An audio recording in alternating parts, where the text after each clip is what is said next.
जय श्री राधे कृष्ण। आप सभी का आपके अपने YouTube channel BK Mishra present में बहुत बहुत स्वागत है।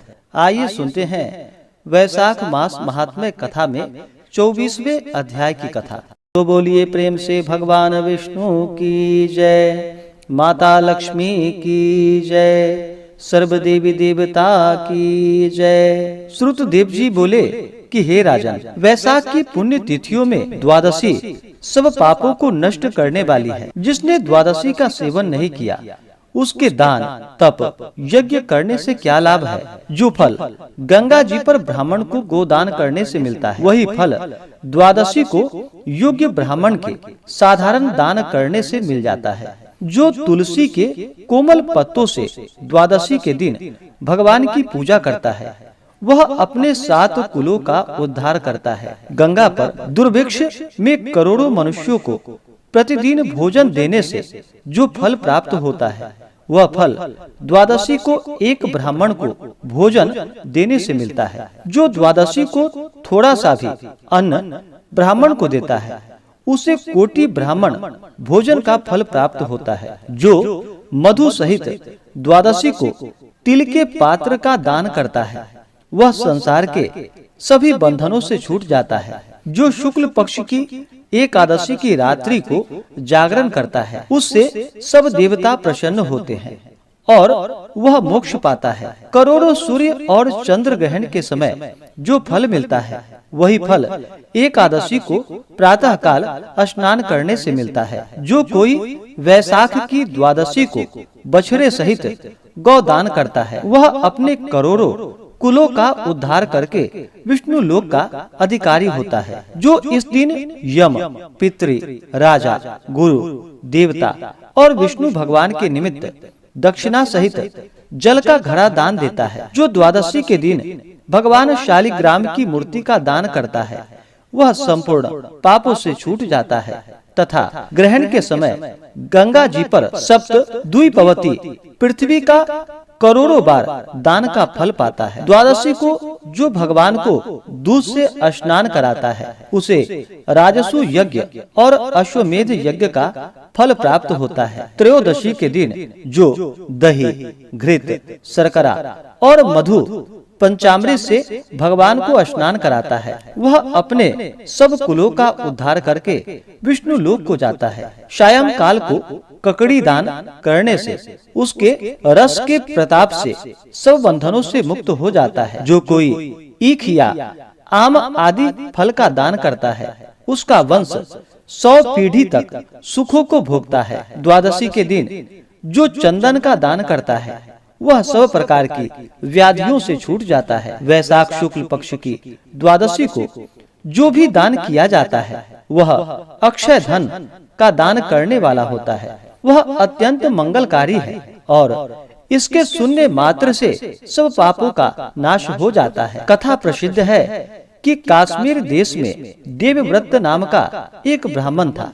उसकी मालिनी नाम की एक पुत्री थी। वह कन्या सत्यशील नाम वाले विद्वान ब्राह्मण के साथ ब्याही गई। वह उसके साथ विवाह करके अपने साथ उसे वह यवन देश में ले गया। वह मालिनी अत्यंत दुष्टा थी। वह रूप यौवन वाली कभी भी अपने पति को प्रिय नहीं हुई। वह निष्ठुर ने सदैव अपने पति को वश में रखने के लिए दूसरी स्त्रियों से वशीकरण मंत्र पूछा। उन्होंने कहा, हमने अपने पति को वशीकरण औषधि के वश में कर लिया है, तू भी योगिनी के पास जा, वह तुझको दिव्य वशीकरण औषधि देगी, तेरा पति अवश्य तेरे वश में हो जाएगा। उनके कथन अनुसार वह योगिनी के मंदिर में गई। वहाँ पर कुटी में 100 स्तंभ बने हुए थे। कुटी अति कीर्तिमान थी।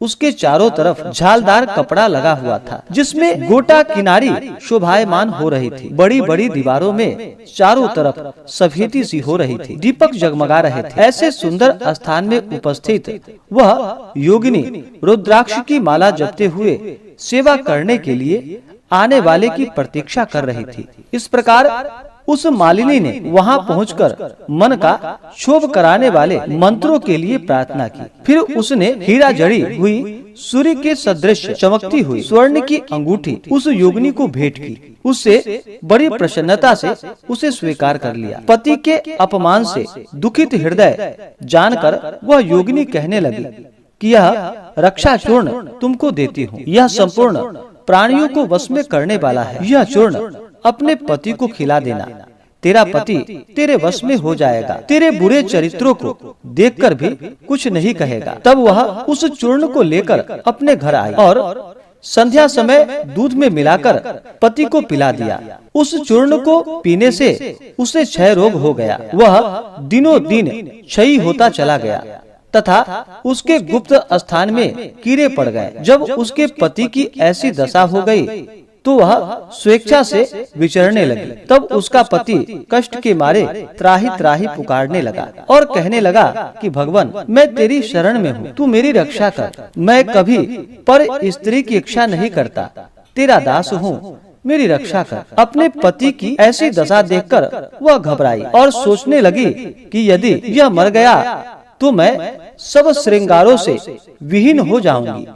ऐसा सोचकर वह फिर योगिनी के पास गई और उससे सब वृतांत कहा। तब उसने पहली औषधि का दाह शांत करने के लिए दूसरी औषधि दी। उसे पीते ही उसका पति स्वस्थ हो गया। तब से उसका पति घर में ही रहता और उसके वशीभूत हो गया। घर में काम के बहाने और कई व्याभिचारी तथा कामी उसके घर में आते रहते, परंतु उसको अपनी स्त्री के आगे कुछ भी कहने की शक्ति नहीं थी। इसी पाप के कारण उसके सारे शरीर में कीड़े पड़ गए और उस मालिनी के कान, आँख, जिह्वा में छेद हो गया। उसके स्तन कट गए, उंगलियां गलने लगी, पैरों से लूली हो गई और अनेकों कष्ट भोगी। कुछ दिनों पश्चात वह दुखी होकर मर गई और नरक भोगने लगी। 15,000 वर्षों तक ताम्रभार नाम नरक में दग्ध होती रही। फिर 100 जन्म तक कुत्ते की योनि में पड़ी रही। नाक कट रही है, कान फट रहे हैं, मस्तक में कीड़े पड़ रहे हैं, पूंछ कट गई, टांग लंगड़ी हो रही है तथा योनि में कीड़े पड़ गए। इस प्रकार उस जन्म में भी अनेकों क्लेशों को सहती रही। दैव योग से जब कर्म फल पूरा हो गया तो वैशाख मास में मेष संक्रांति में शुक्ल पक्ष की द्वादशी के दिन पद्म बोध का पुत्र नदी में स्नान कर पवित्र हो गीले वस्त्रों से ही घर आया। वहाँ पर उसने तुलसी वृक्ष के नीचे पैर धोए। उसी स्तंभ के नीचे वह कुतिया उस चरण धोए हुए जल में लेट गई, जिससे उसके पाप नष्ट हो गए और पूर्व जन्म के सब पाप कर्मों की याद कर वह व्याकुल होकर त्राही त्राही पुकारने लगी और अपने पूर्व जन्म का वर्णन उस मुनि से करने लगी कि हे मुनि, मैंने अपने पति को विष दिया, फिर अनेक प्रकार के कुकर्म किए। जो कोई धर्म करने वाली स्त्री अपने पति को वश में करती है, वह मेरी तरह ही ताम्र भार नरक में तपाई जाती है। पति ही स्वामी है, पति ही देवता है, फिर उसके साथ अनर्थ करके स्त्री कैसे सुख को पा सकती है। जो कोई अपने पति को दुख देती है, वह 100 जन्म पर्यंत कुत्ते की योनि में पड़ती है और उसके असंख्य उसे कीड़े पड़ते हैं। अतः स्त्री को उचित यही है कि वह सदैव अपने पति की आज्ञा को माने। मैं आपके सामने खड़ी हूँ, आज आप मेरा उद्धार कर दो, फिर मुझे नीच योनि नहीं मिले। हे ब्राह्मण, मैं अति दुष्ट, दुचारणी और खोटी हूँ। आप अपने अच्छे कर्मों का फल मुझे देकर मेरा उद्धार करो। वैशाख शुक्ल पक्ष के पुण्यों को बढ़ाने वाली द्वादशी के दिन स्नान, दान आदि, अन्न तथा भोजन आदि का जो सुकृति आपने किया है वह मुझे दे दो तो मेरी मुक्ति हो जाएगी। द्वादशी के दिन जो मनुष्य घर में स्नान करता है उसको भी सब तीर्थों का फल मिलता है। द्वादशी के दिन जो तप, यज्ञ, दान, होम या देव पूजन किया जाए उसका अक्षय फल मिलता है, सो वह फल मुझको दे दो। त्रयोदशी को उसका पारण करता है, उसे अवश्य मोक्ष मिलता है। सो हे महाभाग, मैं दीन हूँ, अत्यंत दुखी हूँ, आप मेरी रक्षा कीजिए। मैं आपके द्वार पर रहने वाली कुतिया हूँ। यह तिथि ब्रह्म हत्या, गौ हत्या और करोड़ों अगम से अगम व्याभिचार को दूर कर देती है। हे महामुने, इस तिथि को आपने जो महापुण्य किया है वह मुझको देकर मेरा उद्धार करो। मैं अत्यंत दीनहीन हूँ, मेरी रक्षा करो। हे द्विजवर, मैं आपको नमस्कार करती हूँ। ऐसे वचन सुनकर वह मुनि पुत्र कुतिया से बोले, अपने किए हुए अच्छे और बुरे कर्मों का फल मनुष्य सुख और दुख के रूप में अपने आप ही अवश्य भोगता है। तुझ दुचारणी ने अपने पति को चूर्णादि द्वारा वशीभूत किया। साधु के प्रति जो पाप करता है वह पाप उसी को दुख देता है। पापी के लिए जो मनुष्य कुछ करता है वह पाप और पुण्य दोनों को नष्ट करता है। जैसे मिश्री मिला दूध सर्प को पिलाने से सर्प का विष बढ़ती है, कम नहीं होता। मुनि की ऐसे वचन सुनकर कुतिया दुखी होकर ऊंचा मुख करके जोर जोर से पुकारने लगी और उसके पिता पद्मबोध से कहने लगी, मैं आपके द्वार पर रहने वाली कुतिया हूँ और आपका जूठा टुकड़ा खाती रहती हूँ, मेरी रक्षा कीजिए। क्योंकि साधु महात्मा और गृहस्थों को जो उनके द्वार पर उनकी शरण में पड़े रहते हैं उनका उद्धार करना परम कर्तव्य है।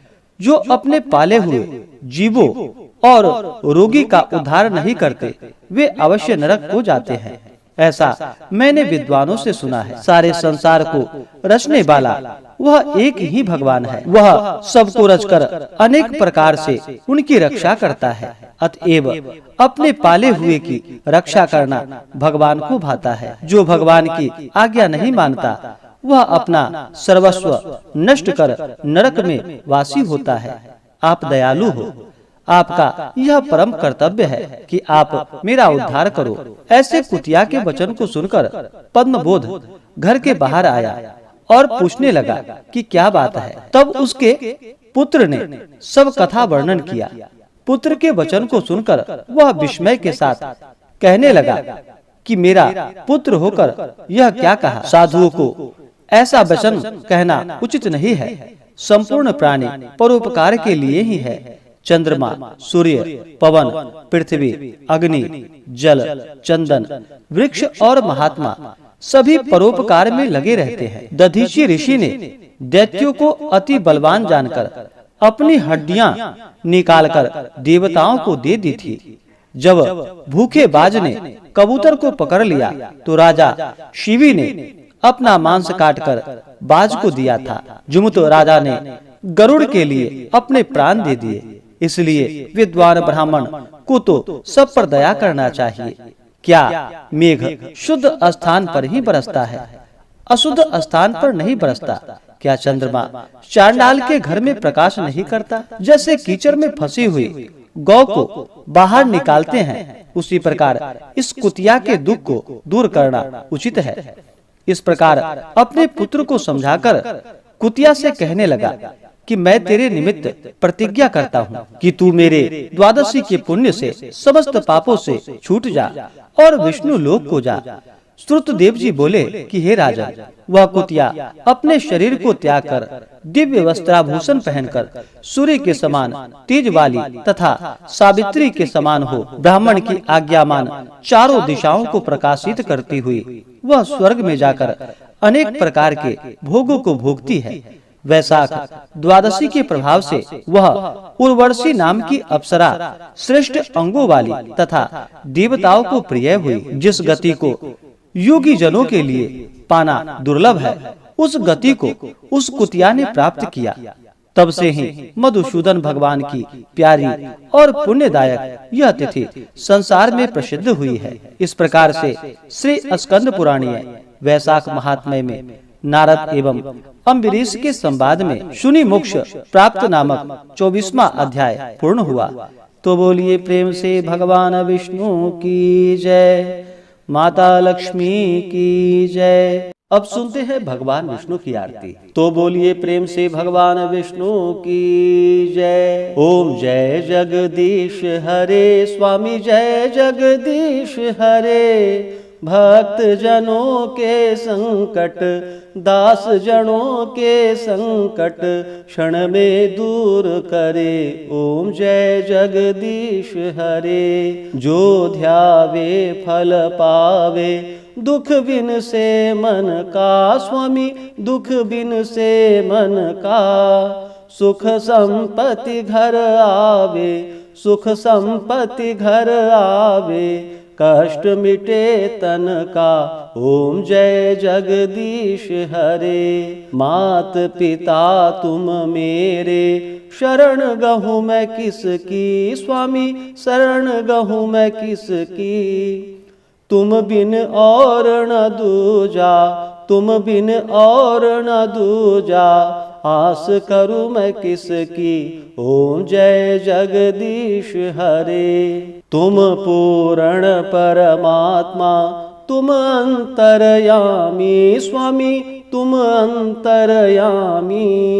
पार ब्रह्म परमेश्वर, पार ब्रह्म परमेश्वर, तुम सबके स्वामी। ओम जय जगदीश हरे। तुम करुणा के सागर, तुम पालन करता स्वामी, तुम पालन करता। मैं मूर्ख खल कामी, मैं सेवक तुम स्वामी, कृपा करो भरता। ओम जय जगदीश हरे। तुम हो एक अगोचर, सबके प्राणपति स्वामी, सबके प्राणपति।